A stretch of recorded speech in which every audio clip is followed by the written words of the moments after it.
What's up, guys? Welcome back to the Force Unscripted. Today we are doing a bonus episode for our micro series episode that we did, and we have some fan questions that we're going to answer for you and discuss, and then we're going to go into some of our games that we play. So let's get started. All right, so we got a couple of questions here. I like this one. So this question is from Jason, who gives us a lot of our questions actually. But this one is, how do characters like Obi-Wan Kenobi and Yoda grapple with the meaning of life, especially in the face of loss and conflict? Is there an existentialist undertone in the struggle against the Sith and the search for purpose in the Star Wars universe? God, that's a deep ass question. Yeah, that's quite deep.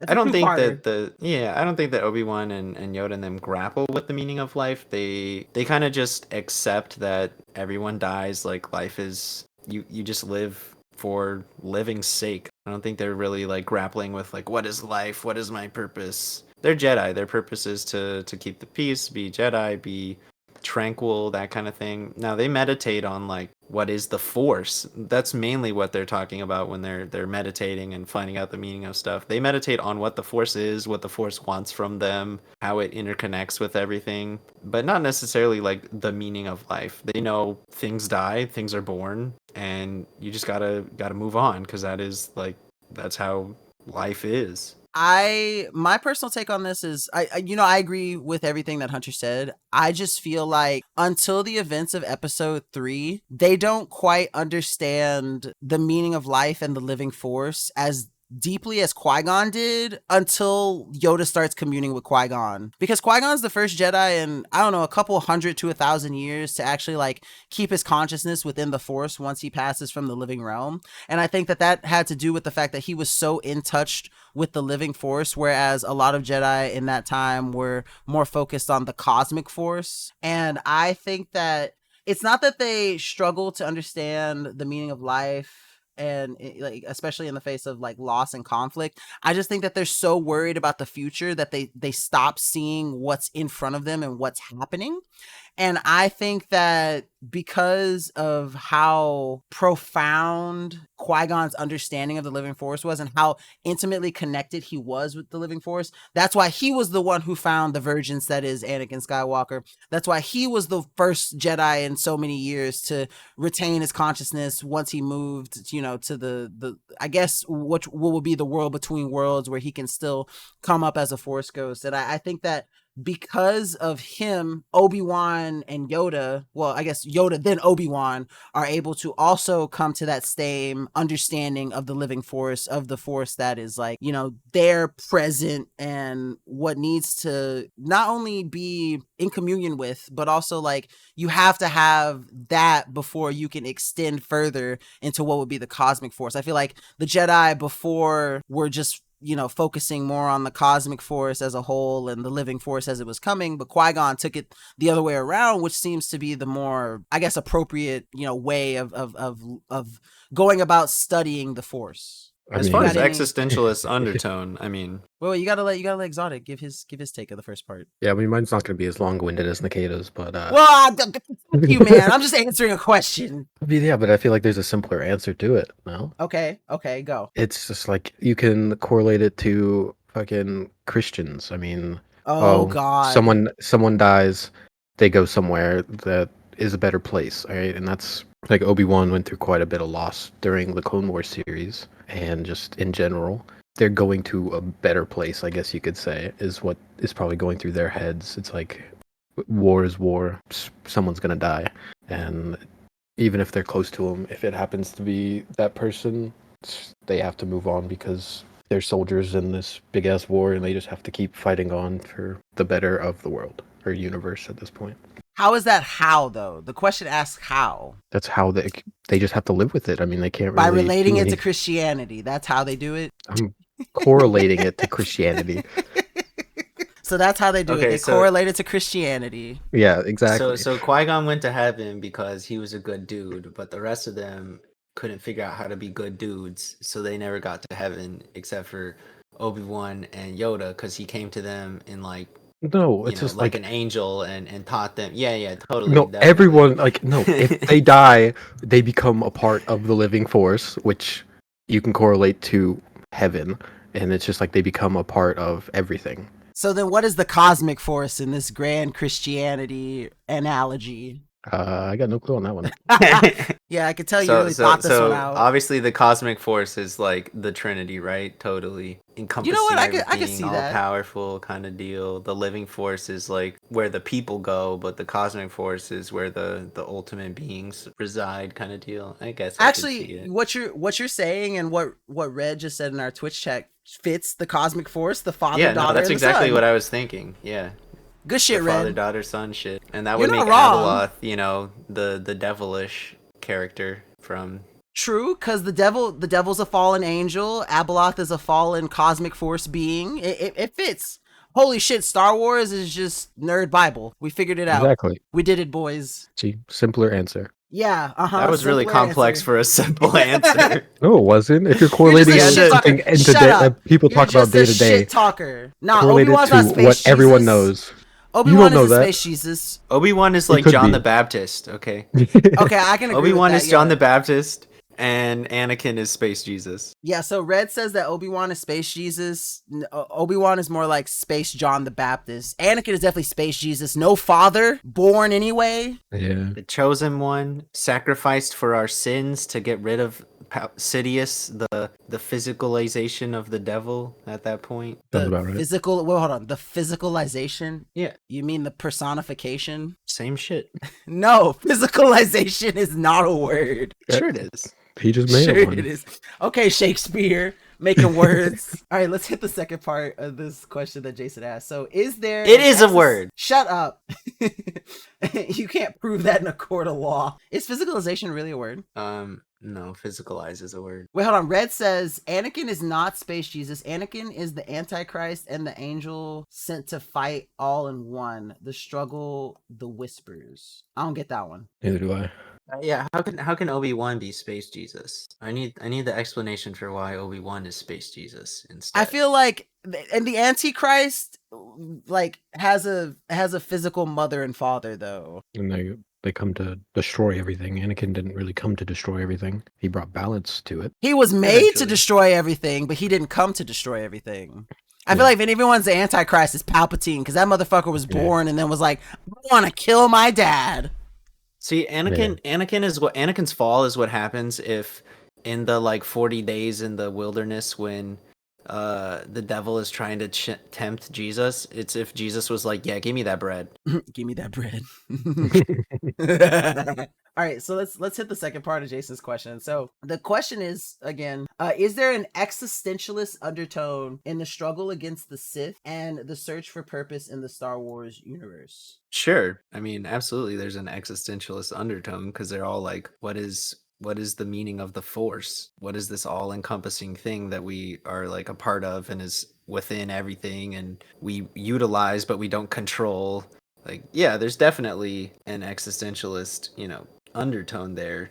And the Sith are just like, yo, this Force thing, that's mine. I want it. I'm gonna use it. I'm gonna use it for whatever I want to do because I'm a free man. I don't care about what y'all Jedi preaching. Look at all my hate. Look at all my anger. Look at this. Yeah, it's like Big George boom, Lucas. big lightning. George Lucas said himself that the Jedi are not inherently good and the Sith are not inherently evil. It's just like there's no good or bad. It's just all just how they choose to use the Force. Yeah, exactly. It's like the Sith. The Sith see the Force as like a tool. Like they use the Force to their own purposes, whereas the Jedi see themselves as like a conduit in which the Force flows through. So they are the tool. And I feel like that in itself is like the fundamental difference between the two. You can see the Force as a tool and not necessarily be evil, and you see yourself as a conduit of the Force and not necessarily be, good, which is how dark Jedi and grays come about. I guess a gray isn't actually like a canon thing, but I feel like that's how the two come about. Because the difference between a dark Jedi and a Sith is still that use of the Force thing. I think grays are canon. Oh, they are now? I know they're not The Legends. Inquisitor, the Grand Inquisitor. He's a gray? Yeah, because he became like Temple Guard, right? Yeah, he became a Temple Guard from went from evil to Temple Guard. I think he's the closest example of gray we I thought have. it was the other way than, around. Like Ahsoka. I thought he was a Temple Guard and then became an Inquisitor. Yeah, but then there was this whole deal in Rebels where he like came back as like he had like a different outfit and everything. He wielded the double yellow, or was it double white? I forget. It was but double he, yellow. It was double yellow. he wielded the double yellow again and came back like as a balanced person kind of deal. Saved the kid. I honestly thought that was a vision. I didn't realize that was actually him. It was a vision because it was whenever Kanan was meditating, and that's whenever Kanan became like an official knight, right? So it wasn't actually the Grand Inquisitor, right? Well, the Grand Inquisitor came to him in that vision. Yeah, but had the Grand Inquisitor actually been changed, or was it just symbolic? I don't have an answer for that one. Yeah, they don't go into detail on it and how he came back and everything like that. But I don't think it was symbolic because he was speaking from memories of the Grand Inquisitor as well that Kanan couldn't have known. Fair. The closest other example is Ahsoka with the white sabers. All right, so we got another question here. This one's from Timmy, and I'm gonna steal it. It's, who's the best pilot in all of Star Wars? Wedge. Bro, you took my answer, you fucker. I was like, there's no way he's gonna pick this one. Fuck you. Yeah, Wedge Antilles. Gotta be quick. Wedge Antilles, best pilot. He's a Legends character, right? He's both. Canon too. Wedge was at the first Death Star. And he was at both second Death one. Star destructions. Yeah. Fuck, dude, that I can't must- believe you. Of all the people, you picked fucking Wedge Antilles. Eat shit. Who the fuck else am I gonna pick? Anakin Skywalker. Anakin? No, Wedge. Brick 3PO says Porkins for the win. Red Leader was a good pilot. That is for sure, and he did get through the trench run and shoot the missile correctly as guided by their systems. But I wouldn't say Red Leader's best pilot in the galaxy. It's definitely Wedge. Wedge does all the shit that Luke and Anakin can do, but Without Force. the Force. Exactly. Yeah, Wedge's Anakin without the Force on crack. He's so good. We'll get shit on. Wedge was Red Leader at Endor. True. I actually didn't remember that. Pretty sure he was. Who was Red Leader at Yavin? The older guy. I don't remember his name. I just know his face. Garvin Didn't go through. was Red Leader during the Battle of Yavin. The only reason that Luke's torpedo worked is because he used the Force to guide it in, and not the targeting computers. Use the Force, Luke. At least none of us said Poe. That's good. Oh yeah, what's your answer? Anakin. Anakin. Anakin pre-cybernetics or post-cybernetics? I don't think it matters. I think it kind of does, because he's big and bulky. Well, but it doesn't have any. It doesn't the loss of one hand isn't what affects his connection to the Force. It's when he loses the other hand and both legs. That's what I'm saying. By cybernetics, I meant Vader, not the first hand. I got you. Yeah. And Vader was a dog shit TIE flyer. How are you gonna get taken out by a fucking space rat named Han Solo? Exactly. If I didn't say Wedge, my other answer was gonna be Han. Han does some fucking crazy shit, especially in the New Jedi Order with the Yuzong Vong, cause he comes up with that fucking move, the Solo slingshot, and everyone starts doing it. Yeah, the thing about Han is, if you think about A New Hope, right? All the people on board this Death Star that aren't, Imperial people, we've got Vader's daughter, Vader's son, Vader's teacher, Vader's droids, one of which that he created, and then you've got the space rat that he's never met before, who just somehow comes out of nowhere, pilots them out of there, fucking destroys or half breaks his TIE fighter, takes away all his children and everything, his droids. Han is some fuck shit that just showed up and Vader has to deal with. All right, I have a question. Is Han technically a groomer? Because he's 33 and Leia's 20. I feel like there's some. I feel like that's some kind of sus shit. Because that would mean when she's 18, he's fucking still in his early 30s. That's crazy. I guess at least she was 18. I guess. Mm-hmm. At least she was. That's so bad. He's like a sugar daddy without any money. Yeah, just with a whole bunch of debt. Yeah. Hey, after they get rid of Jabba, technically he has no debt, and then he gets. He ain't got money either, though. Well, he gets rich off of his commission. He becomes a fucking general, and he's married to a fucking princess. Yeah, well, in canon, then he fucks off and gets sad and lives on a fucking space junker. And gets more debt. That's such a great way to put it. Then he fucks off and gets sad. In the sequel, he got more debt, so. Oh, that's true. I always forget, I don't know, I'm with Red on this one. The true Star Wars is always going to be Legends to me. This is just this is just Star Wars fodder that Disney is releasing. The true Star Wars timeline is the Legends timeline. The only thing I care about from Legends, and it's the Mandalorians, obviously. And yet you know nothing about the Old Republic Mandalorians. I know some about them. I played the first KOTOR. I've read like the synopsis of all the. Clearly, you don't know what Canderous Ordo went through and why he's my favorite Mandalorian of all time. As a matter of fact, I do know what Canderous Ordo went through. Because I sat there and told my favorite Mandalorian. You didn't sit there and told me. I went and read it. No, I sat there in your fucking backyard and told you why. I told you about his wife and everything and the conquest with Revan. I sat there and I told you the entire story of Canderous Ordo and why I love him. Also read it. Okay, but I told you first. Maybe I just let you talk. Man, you're full of shit. I mean, that's like what most of this podcast is, just letting Nikitas talk. Hey, to be fair, this whole podcast was my idea, all right? We weren't even the original cast. You guys aren't even the second cast.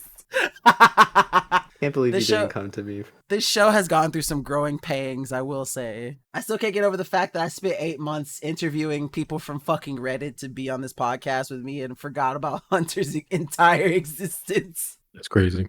Hey, to be fair, I asked Andrew if he knew anyone who might want to be on the Star Wars podcast, and he only vaguely mentioned you and then never again. One time. Now you're going to blame Andrew for your failings? I will blame anyone but myself for my own failings.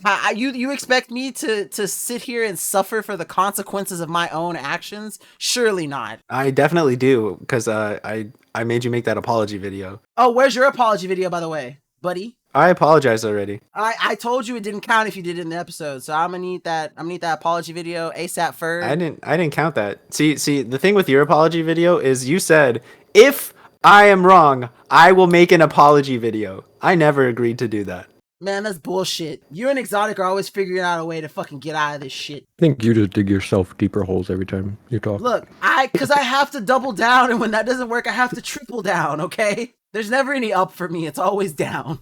All right, so we got more questions. Are we going into Well, let's go ahead and go into bonus segment. So Exotic, you're up, buddy. I do not have one currently. I'm still thinking. Actually, I think I do have one. All right, buddy. The floor is yours. The ball's in your court. The balls Give are me a also second in your there, mouth. bud. You wish. Well, I said the balls, not my balls. My balls are on your back, like the fucking Quarrens in the 2D Micro series. All right, and welcome to another. Oh, fuck. Hold up. I have to get my thought all generated real quick. All right, and welcome to another week of Would You Rather? Yes. No. Fuck you. Okay. This week, I guess I will start out because I do have one that's pretty interesting, and it's gonna be: Would you rather be the apprentice of Qui-Gon Jinn or the apprentice of Master Yoda? Qui-Gon or Yoda?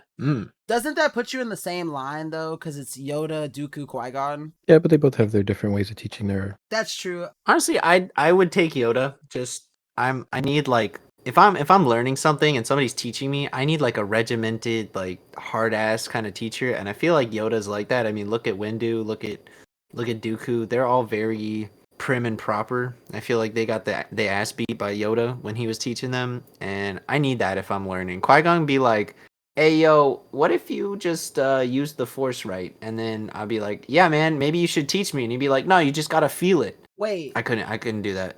No. Windu was trained under Trasa. Yoda is the one who, like, when Mace was a learner, but like he was actually Padawan to Trasa. Yeah, but like Windu sucks off Yoda all the time, right? Like, well, I mean, if you're someone's right hand at number 2, you would, right? Look, all I'm saying is I feel like Yoda would be better at teacher for me personally. Okay, that's fair. I'm picking Qui-Gon. I want Space Hippie all the way. I know that, like, in between training sessions, he was smoking that good Dagobi and Kush, and I want Master Qui-Gon Kush, that OG Kush. I'm definitely taking Qui-Gon. Hands the only down. reason is because you want to do drugs.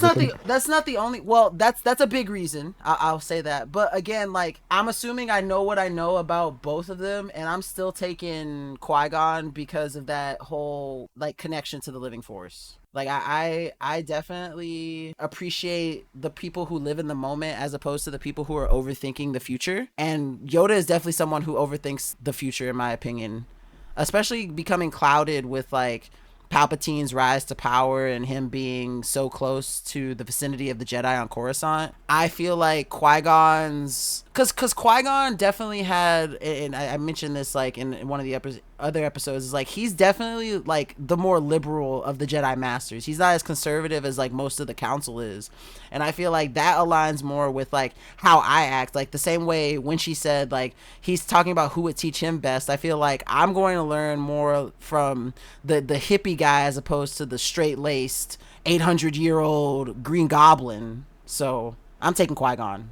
Yeah, I probably have to agree with you on Qui-Gon, just because like he's more of like a free thinker, so he's not really like a straight arrow like Yoda was, pretty much following everything by what the Jedi did. He questioned a lot of things that the Jedi did, and I feel like that would help pretty much teach you in the long run to question what you're doing instead of just blindly following what someone else says. And you never said anything about me having to stay on the light side, all right? What does that have to do with anything? No, it's just being a Padawan. I let Yoda teach me, and then let me figure out that Yoda's full of shit, and then go do my own thing. That's totally in my MO. I'd learn, I'd be good at the shit that Yoda was teaching me, and then I'd be like, fuck you, Yoda, you lied to my ass, look at all this other crap, I'm out of here. I feel like once you naturally come to that conclusion as a student of Qui-Gon, because I mean even Obi-Wan kind of comes to that realization in the Dune Sea after Order 66. It took Obi-Wan till he was almost dead to figure that out. Okay, and Qui-Gon was trying to tell him. Be young. Look, I want to be in black leather with a red lightsaber when I'm a young, strapping individual.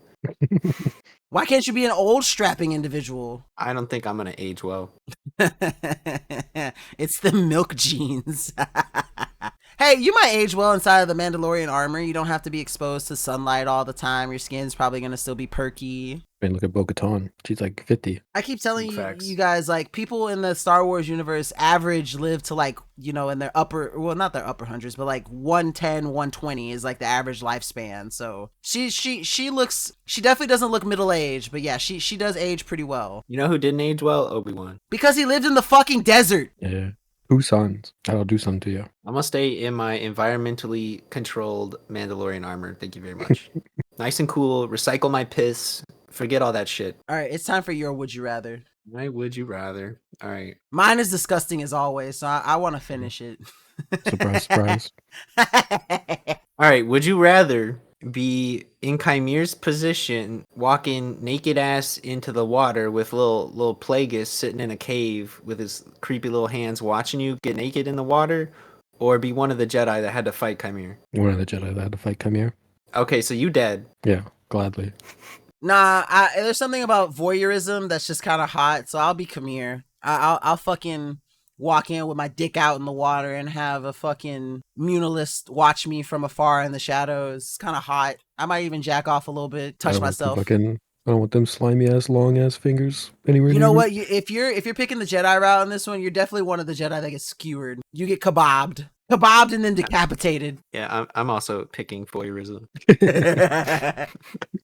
I ain't finna get kebabbed. Not in this Beskar, baby. Except for what was her name? Jecki. Except for Jecki, like they all went out like bitches. I'm not gonna lie. Like even Yor went out like she got his shit snapped. Yeah, Yor kind of just died instantly. It's like he had the heart there, but nothing else. And even Jecki went out kind of rough. She got fucking stabbed 3 times in the chest. It reminded me of the fucking what's that? Llamas with hats.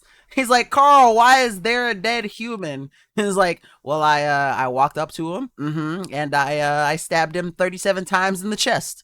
Carl. Jecki got stabbed in the chest. What's your would you rather, you disgusting ass? Okay, would you rather finger Jabba the Hutt or get Tom? Why is it always Jabba the fucking Hutt? Something to do with the Hutt. Because they're slimy, okay? Listen, would you rather finger Jabba the Hutt or get Sloppy Toppy from Maximilian Rebo? We already know what I'm answering to this. Yeah. I'm not going anywhere near a fucking Hutt.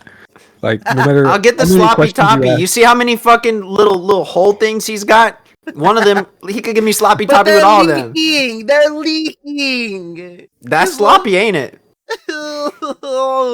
Dude, He can give me that hawk tour. All right. Not the hawk tour. How many times you bring up a hut? I don't think any of us are ever gonna go with that side. Look, you don't know what that liquid from his orifices is gonna do to your pee-pee. What if you get like a fucking yeast infection and then That's you gotta curable. cut off your dick? Better than fucking fingering Jabba the Hutt. Yeah. Let me No, tell I'll you. finger Jabba the Hutt. I'd rather physical trauma than mental trauma. No, I'll finger agree. Jabba the Hutt because I know his slime is not gonna fuck up my fingers.